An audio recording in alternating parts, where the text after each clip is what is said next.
continuación los titulares de este martes 5 de abril.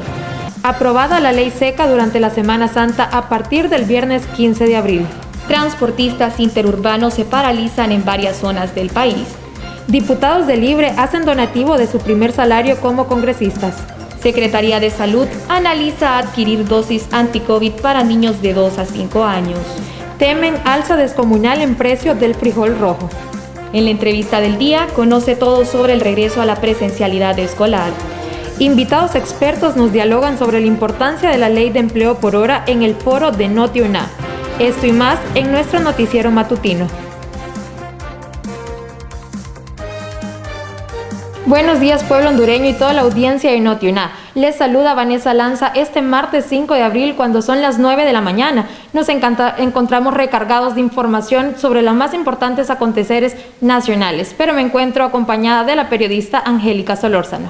Buenos días, Vanessa, y buen día a todo el pueblo hondureño que nos sintoniza a esta hora de la mañana. Nosotras estamos listas y preparadas para llevarle los hechos más importantes a nivel nacional solo aquí en Noti-UNA. Comenzamos.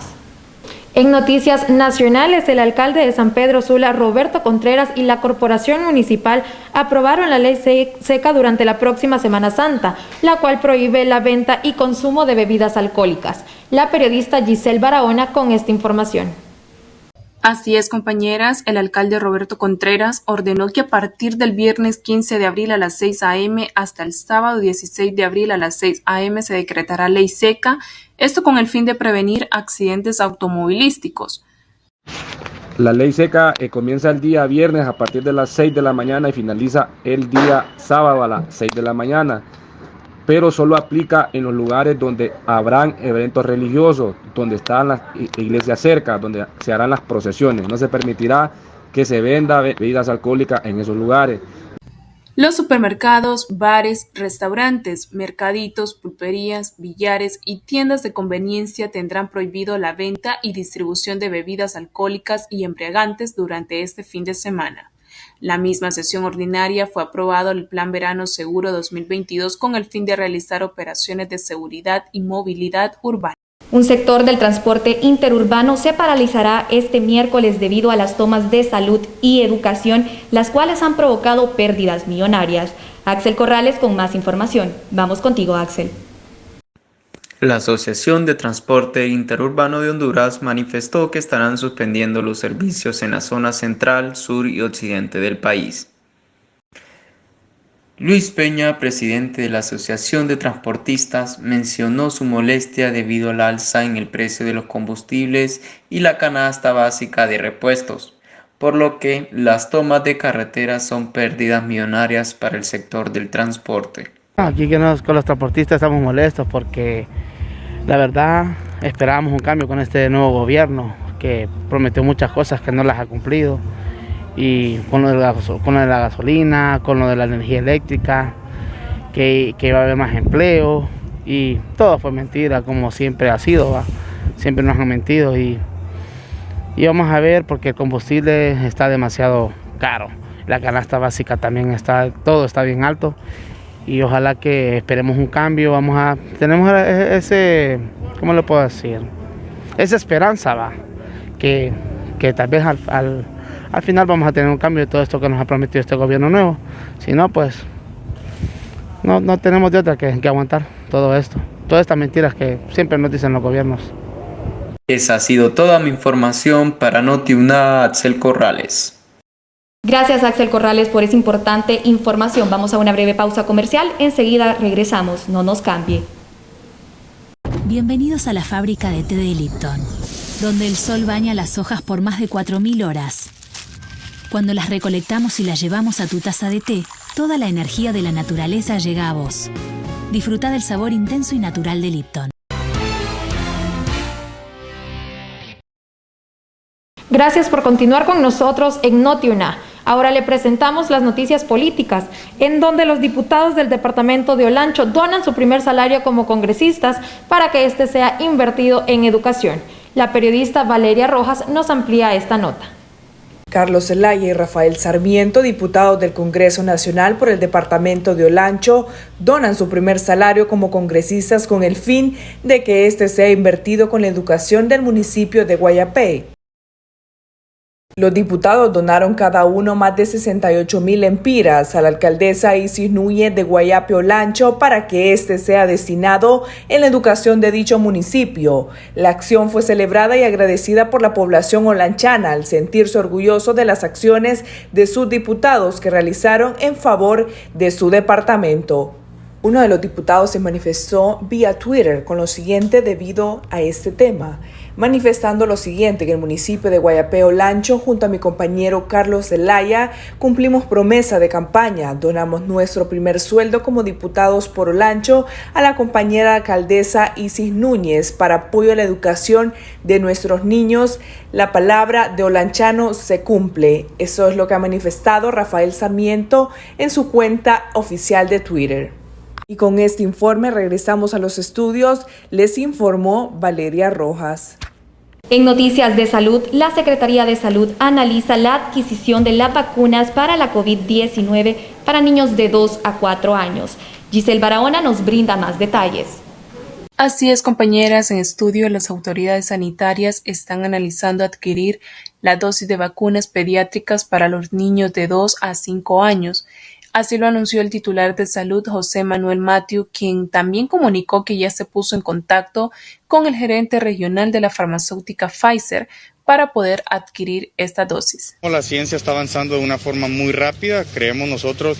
Revisaba un estudio científico hace algunos 3 días donde mencionaban que ya hay un estudio en fase 1 de la vacuna de 6 meses a 4 años. Esto también va a ser una realidad, considero yo, más o menos en el segundo trimestre del año 2022. Debemos mencionar también que la vacuna anti-COVID para las edades entre 2 a 5 años aún no ha sido autorizada por la Administración de Alimentos y Medicamentos de Estados Unidos, tampoco por la Organización Mundial de la Salud. Así que si no hay más dudas, volvemos a los estudios principales de Noti1. Gracias a la periodista Giselle Barahona por este reporte. Ahora en noticias económicas, se teme una alza exonerada en el precio del frijol rojo en los próximos días, siendo el más perjudicado el consumidor final. Nuestro periodista Axel Corrales con esta nota. Así es, Vanessa, según el reciente monitoreo efectuado en el mercado zonal Belén o mayoreo en Tegucigalpa, la carga de frijol rojo se cotizaba en 2.900 lempiras, un promedio de alrededor de 73 lempiras que costaba la medida de frijoles. Para el consumidor final, el precio aumentará a 80 lempiras. Es increíble el aumento que han tenido los frijoles, realmente que no se puede estar así. La presidenta Xiomara debe tener en cuenta nuestra opinión, ya que la gente no está aceptando los nuevos precios y eso nos daña económicamente a nosotros. Uno que lucha día a día para poder sacar algo para la familia, pero si esto sigue aumentando, nos vamos a morir de hambre. Ahora ni los frijoles vamos a poder comer por este gran trancazo que nos están dando. El gobierno actual, les digo que cumplen lo que han prometido, que todo lo que dijeron en campañas políticas no se queden solo en promesas. Por ende, vendedores y compradores se han mostrado molestos, ya que no solo ha aumentado los frijoles, sino que la canasta básica en general. Esa ha sido toda mi información. Volvemos a estudios. Muchas gracias por este reporte. Vamos a una pausa comercial, ya regresamos. Disfruta la vida. Vive el momento. Celebra el día. Con pasión y deseo. El Espresso Americano. Oh, oh. Espresso Americano. La pasión del café. Espresso Americano. Oh, oh. Espresso Americano. La pasión del café.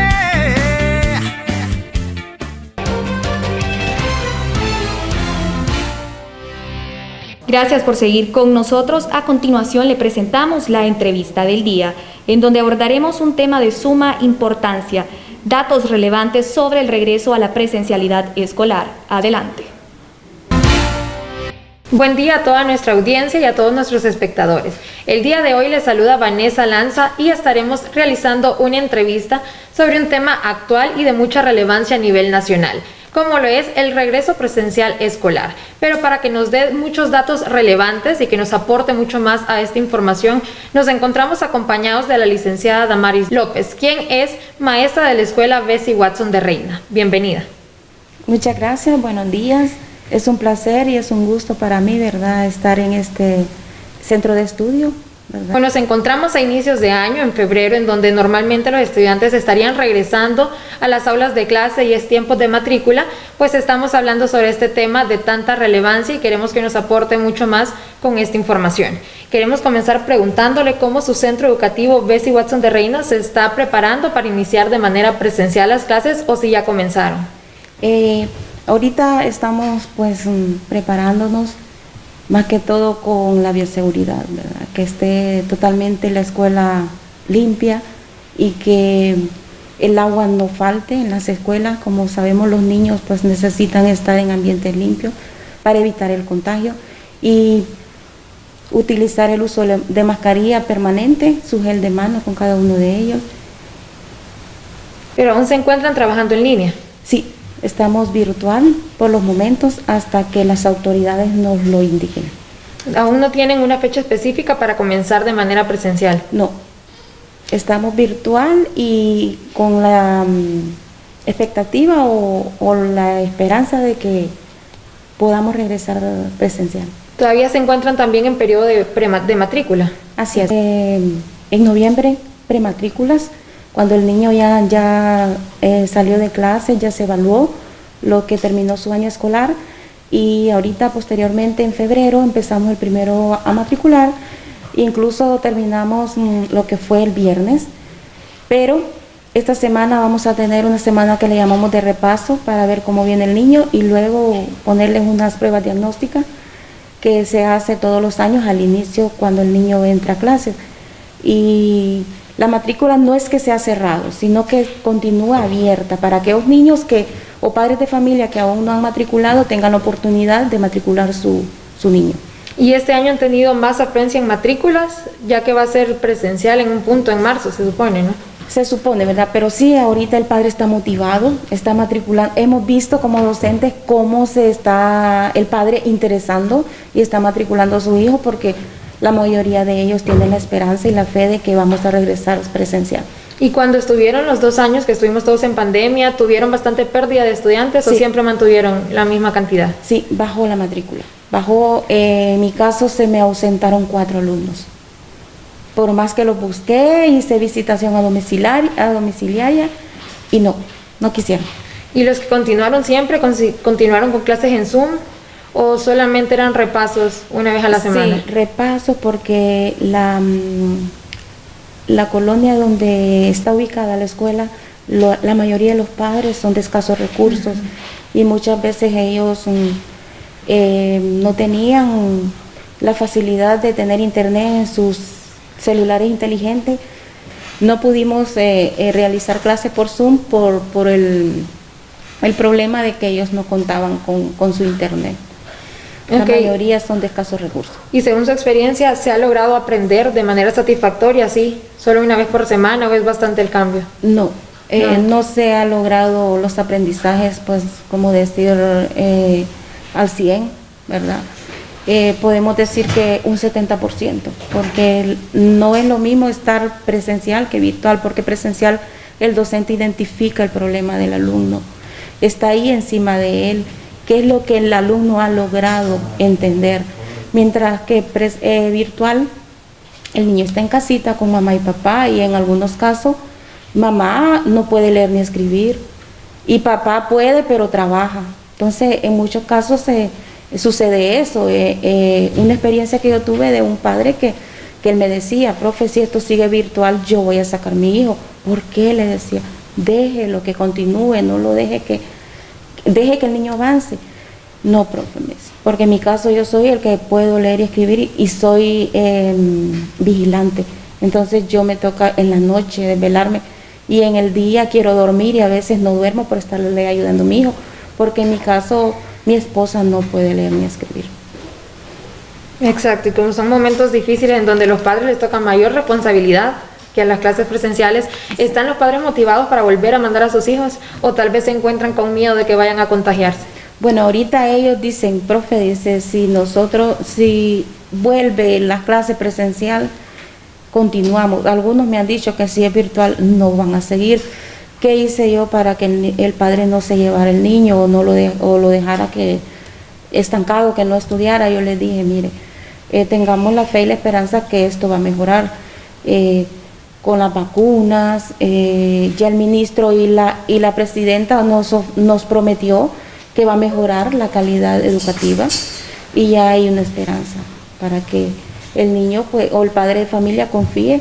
Y hay casos, como dice usted, que el padre tiene ese temor que se le vaya a contagiar, pero como docente utilizaríamos algunas estrategias para que el niño no se quede, o sea, para que el niño avance, que porque no puede ir a presencial nosotros lo vamos a excluir o le vamos a decir, pues no, este niño no lo matricule. No, el niño tiene que avanzar. Como podamos, vamos a utilizar estrategias, como le digo, para esos niños, que el padre tenga ese temor de no mandarlo a la escuela. ¿Y cuáles pueden ser esas estrategias? Digamos, si hay niños que se van a quedar en la casa y hay otros que sí van a volver a la escuela, ¿cómo van a lograr que los dos estén siempre en sintonía?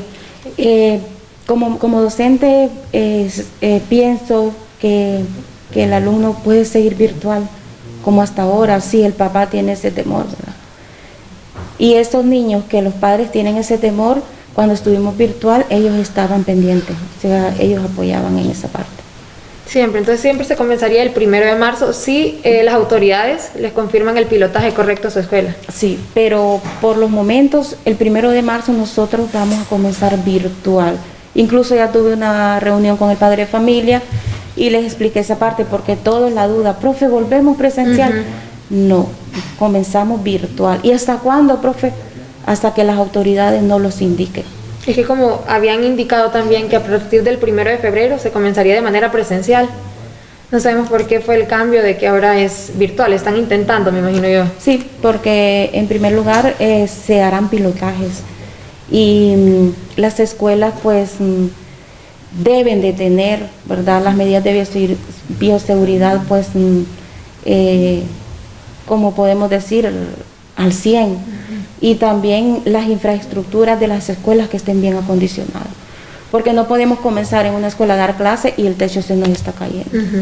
¿Y su centro educativo Bessie Watson de Reina, de qué manera se ha dañado toda la infraestructura en este tiempo? Pues no, ¿verdad? En el caso de la escuela donde yo laboro, no, gracias a Dios no se dañó. Incluso tuvimos la bendición de que nos ayudaran más bien a cambiar el techo. ¿Ya están remodelando? Sí, acondicionadas, o sea, están muy acondicionadas en el aspecto de la infraestructura, el techo, todo eso, ¿verdad? Lo que sí ahorita estamos trabajando es en el mobiliario, que no contamos con el mobiliario suficiente para ellos. Y si hay más matrícula este año escolar, que los padres están con la esperanza de volver presencial, están matriculando muchos niños. ¿Cuántos alumnos aproximadamente estaría recibiendo el colegio en este periodo? Anteriormente que estábamos presencial habían 300 alumnos, bajaron a 260 y ahorita pues ya llevamos un número de 280. Ya casi vuelven cuando estábamos presencial. ¿Y los 40 alumnos que se perdieron no han logrado ver como contacto de ellos? Porque sí, mucho se sabe que aquellos alumnos que se salieron, como se dice que no van a volver a estudiar. Los buscamos porque existió o va a existir, depende si volvemos a presencial, ¿verdad? No va a existir lo que son los campamentos lúdicos, que consisten en darle la oportunidad a aquellos niños que en el lapso de todo el año no estuvieron activos, entonces se les da la oportunidad de como un reforzamiento, una nivelación, que es el mes de diciembre y el mes de enero. ¿Qué pasa con estos niños? Estos niños, como durante el lapso del año no estuvieron activos, ellos sus vacaciones van a estar activos. A los que estuvieron activos, ellos van a tener sus vacaciones los 2 meses. Exacto, y esos niños que perdieron eso, ya cuando regresen, ¿vuelven al año en donde se quedaron? ¿O cómo harían para nivelarlo? Sí, volverían, porque incluso nosotros los estuvimos buscando, ¿verdad? Como docente, ¿qué pasó con ellos? Se fueron de la ciudad, se fueron a los pueblos por la situación que el padre no tenía trabajo, perdió su trabajo, entonces ¿qué pasó? Ellos decidieron emigrar a sus pueblos porque ya la vida es más cómoda, no como en la ciudad. Entonces, por más que nosotros lo tratamos de contactarlos, sí los contactamos, pero en mi caso 2 se me fueron, me dijeron, profe, ellos no vuelven, nos venimos para el sur. Entonces ya en esa parte, como docente ya no, mi ayuda no fue posible, sino que yo le dije, pues ¿dónde está? Meta el niño, matricúlelo. Incluso pasó de que ese niño avanzó en Choluteca y este año, el año pasado no estuvo conmigo y este año regresa conmigo. Pero la buena noticia y mi alegría es que el niño viene a 3er grado. O sea, no perdió su año escolar. Y pueda que algunos hicieron lo mismo, ¿verdad? Pero ahí... Hay otros que sí se pierden. Sí, hay otros que sí, definitivamente. Más que todo en la etapa de media, los niños de colegio, como decimos, ¿verdad? Ellos, la mayoría, decidieron salirse, como son adolescentes, a veces el padre, no lo puede controlar y ellos dicen, papi, yo no sigo estudiando, así no me gusta. Y hay padres que los dejan. Entonces esos niños es posible que repitan el año. Ya perdieron, ya no hay manera de nivelar a todos esos que se salieron por completo. No, porque a ellos se les dio la oportunidad diciembre, enero, y ni en diciembre ni enero, no lo quisieron, entonces sí, ya ellos tendrían que volver a repetir su año. Pero si hoy tocara, digamos, regresar presencial, ¿la escuela sí está lista para atenderlos? ¿O hace falta ventilación, sí, espacio? Hace falta espacio y el agua, que la colonia ahí es difícil, el agua llega una vez cada 10 días. Entonces para eso tendría que haber agua todos los días, las 24 horas. ¿Y los maestros qué piensan sobre volver presencial? ¿O están todos ya vacunados? Para ellos sí es requisito tener las 2 dosis o 3 dosis. Sí, nosotros no nos obligan porque ya somos adultos, o sea, estamos más conscientes de eso. Incluso en mi escuela tengo un compañero docente que no está vacunado, no se quiere vacunar. La directora le dice que se vacune, pero él no quiere. Igual la directora no lo puede obligar, ¿verdad? Y ahí, pues, ahí es conciencia de él. ¿Y él sí va a volver de manera presencial a trabajar aún sin ningún esquema de vacunas? Pues ahí creo que tomaría la decisión la directora o la autoridad, que es el ministro, con aquellos docentes que no están vacunados, porque incluso anteriormente hubo una entrevista o un diagnóstico donde nos hacían preguntas cuántas vacunas nos habíamos puesto o cuántos estábamos vacunados de los docentes para eso. ¿Y qué pasa con aquellos docentes que sufren tal vez de alguna enfermedad crónica y tengan miedo de regresar? Si está de la edad de 50 años, pues el ministro dijo que esos docentes no van a trabajar ya, les van a dar la jubilación. ¿Sería jubilación ya? Jubilación, sí, porque ya 50 años, eso quiere decir que el docente ya tiene más de 30 años de trabajar o 25 años. Entonces ya ese docente está apto para una jubilación. ¿Que comenzaría a partir de este año? Sí. Perfecto. ¿Y se darían clases tal vez los fines de semana para nivelar también a todos aquellos niños que salieron? ¿O solamente sería con el plan que nos contó anteriormente? Como docente, si volvemos a presencial y queremos nivelar a esos niños, mi responsabilidad o mi intención, si yo optaría a dar el sábado clase, que es un día extra, ¿verdad?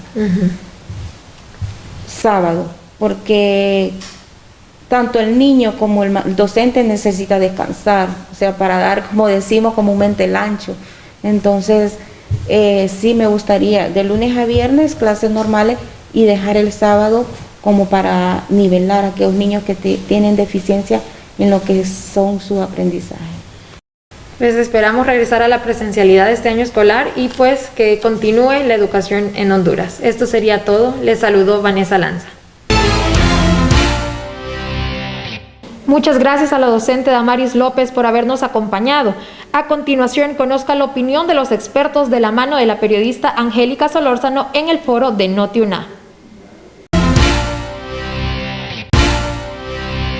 Hola, muy buen día. Les saluda Angélica Solórzano, contenta de compartir con usted esta mañana. Bienvenidos al foro de Noti-UNA. El día de hoy vamos a abordar un tema de bastante relevancia a nivel nacional, el cual es la derogación de la Ley de Empleo por Hora. Es por ello que el día de hoy nos acompañan dos expertos en el tema. Le damos la bienvenida al economista Alejandro Arón y al economista Obed García. Sean bienvenidos. Muy buen día, licenciado Aarón. ¿Cómo se encuentra? Muy bien, gracias. Es un honor estar acá para ilustrar una problemática que en realidad afecta a muchos hondureños, pero que también afecta a las empresas, y esto es una disyuntiva, la cual debe de ser llevada a una mesa de diálogo para encontrar una solución que sea buena para todas las partes. Asimismo, buen día, licenciado Obed García. Cuéntenos cómo está ahora. Muy bien, muchas gracias por la invitación, y pues desde el COEP, como bien lo mencionaba, el maestro Aarón me dio clases en Autónoma, es una problemática que tiene algún nivel de incidencia en las empresas, y pues más allá de una oposición a su derogación, nosotros como COEP tratamos de presentar algunas propuestas para fortalecer el marco jurídico y de alguna manera trasladar esa seguridad jurídica tanto a los empleados como a las empresas, y pues disfrutamos poder estar acá. Y como lo mencionaba al inicio, nosotros vamos a abordar el tema sobre la derogación de la Ley del Empleo por Hora.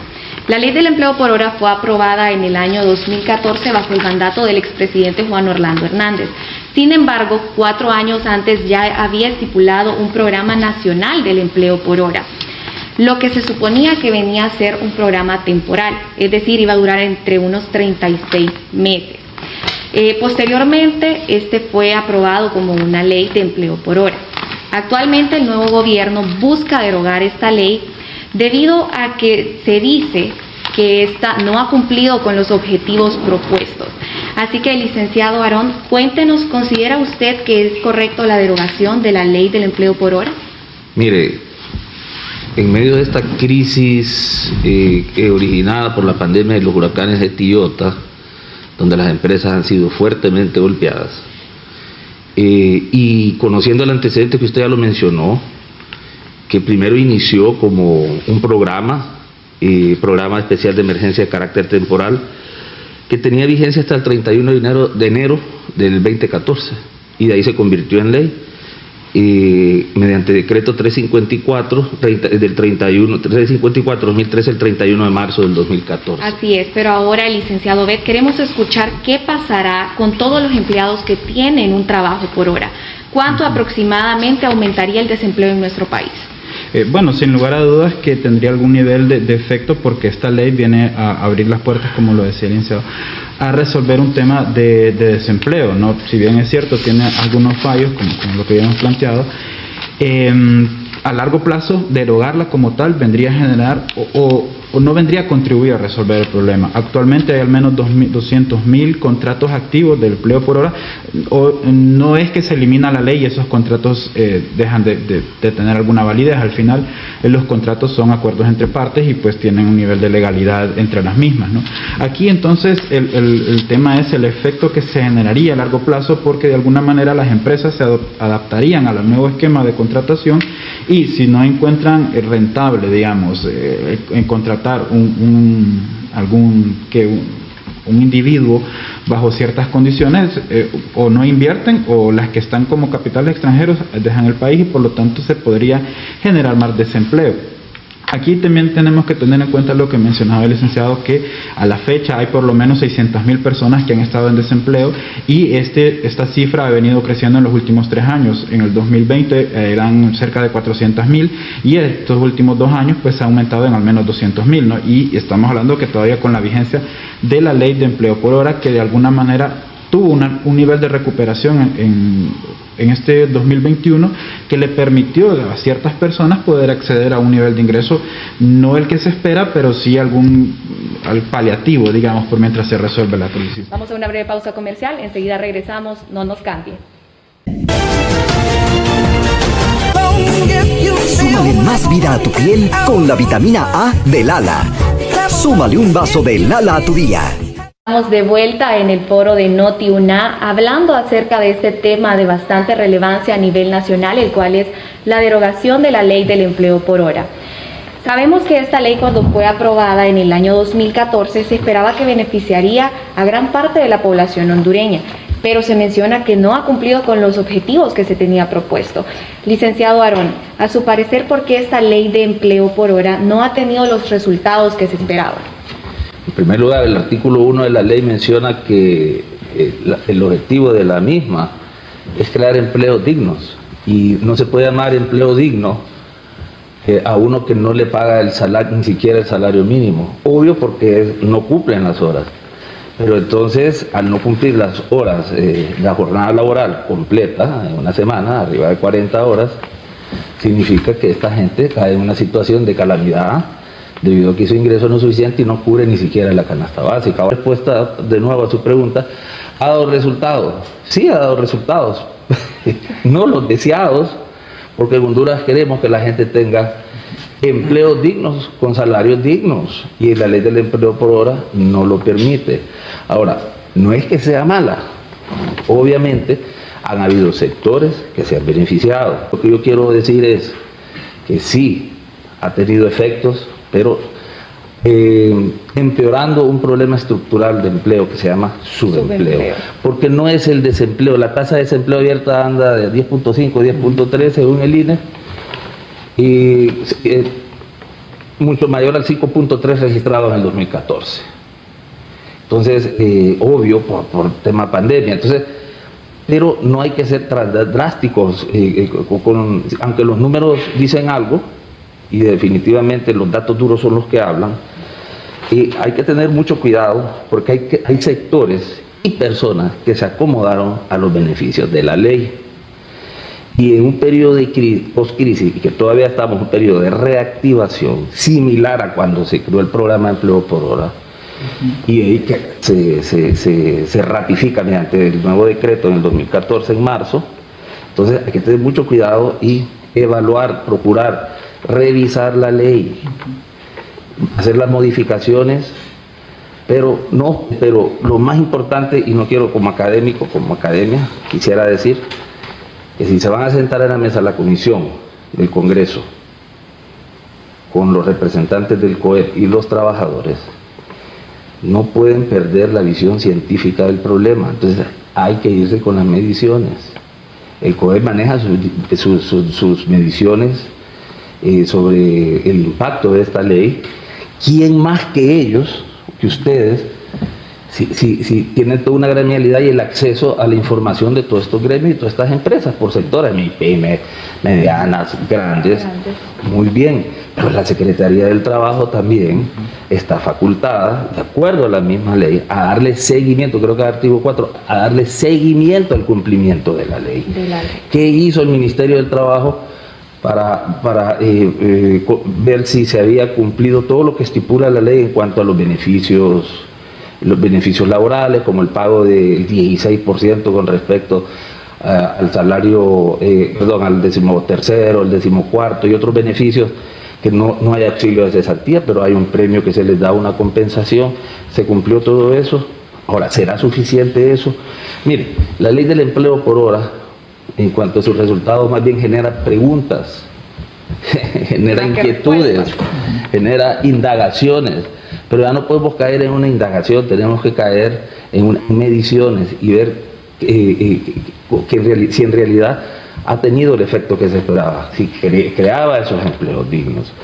Cosa sí es cierta, y no hay que olvidarlo, en este momento no se puede derogar esa ley. No se debe derogar esa ley, porque van a haber sectores afectados y personas afectadas, porque hubo un acomodamiento de las piezas, tanto algunos empresarios tomaron ventaja como algunas personas. Entonces no podemos desacomodar esas piezas, pero si lo vemos en el entorno general, yo creo que trae un perjuicio al sector laboral, porque ya existía el Código del Trabajo que daba todos los lineamientos y los da para que tanto el trabajador como el empresario puedan trabajar en un clima de deberes y derechos. Correcto. Bien, ya mencionaba usted que solo un pequeño sector se ha beneficiado con esta ley de empleo por hora. Entonces hablábamos que no se debería de derogar, sino de modificar. Entonces yo le pregunto al licenciado Bet, ¿será lo más conveniente esta modificación de la misma y donde se gocen con los derechos laborales? ¿Y qué debería de contener esta modificación, a su parecer? Pero sin lugar a dudas que esa es la propuesta que nosotros hemos planteado, la reformulación de esta ley. No tanto los derechos, porque están muy bien explicitados en la ley, se habla de cómo se tienen que pagar los salarios, de cuáles tienen que ser los reconocimientos que ya se afirman tanto en el Código de Trabajo como en la misma ley. Sin embargo, el maestro decía algo bien importante, ¿no? Y que yo lo resumo en la vigilancia del cumplimiento de la ley, porque no decimos que no hayan quienes hayan usado mal la ley para generar algún beneficio particular, ¿no? Pero desde el COEP, no, al menos los agremiados a nosotros, pues muy pocos, dado que son empresas primero formales, que eso es un tema importante. La informalidad del mercado es un problema aún más subyacente, ¿no? Atender eso tendría un efecto mucho más positivo, al menos en el largo plazo, porque también uno de los grandes problemas sigue siendo la actividad informal, ¿no?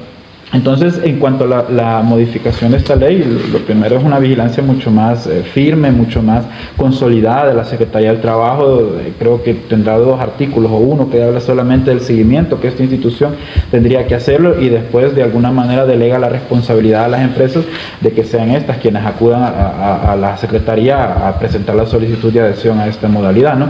Entonces, ahí tendría que haber no mecanismos de control, porque cuando el mercado se controla se deprime y podría generar un desincentivo, como los que ya había mencionado anteriormente, sino como de principios rectores o de algún esquema de vigilancia, no sé, muy orientado a espacios normativos y sectoriales.